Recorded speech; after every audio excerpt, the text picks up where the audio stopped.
L-espansjoni tad-Dipartiment tal-Emerġenza wieħeda mhux se solvi il-problemi li hemm f'dan id-dipartiment, jekk mhux se jiżdiedu wkoll in-numru ta' sodot li hemm fis-swali kollha tal-Isptar Mater Dei.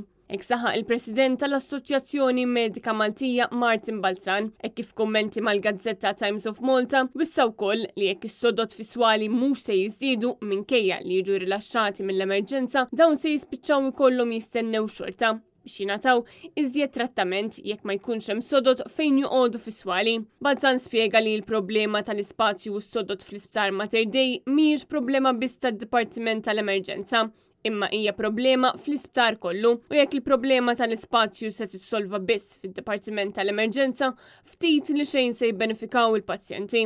Balzan ta' dawn il-kummenti b'reazzjoni għat-tweġibiet li tal-Ministru tas-Saħħa Joe Etienne Bela waqt intervista li kellu mat-Times of Malta aktar kmieni din il-ġimgħa fejn qal li hemm pjanijiet li jkun hemm espansjoni tal-emerġenza.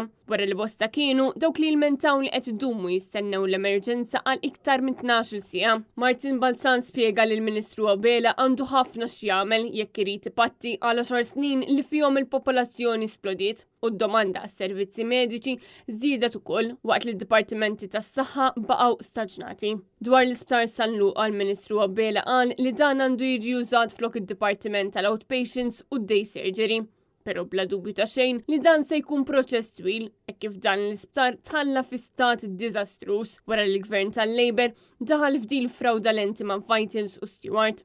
Il-Ministru tas-Saħħa għamel ukoll U-turn dwar il-pjan li jinbena sptar ġdid għas-saħħa mentali. Minkejja li din kienet wiegħda numru 499 fil-manifest elettorali, però sta ġie mħabbar li minflok se tinbena unit ġdida fl-Isptar Mater Dei stess.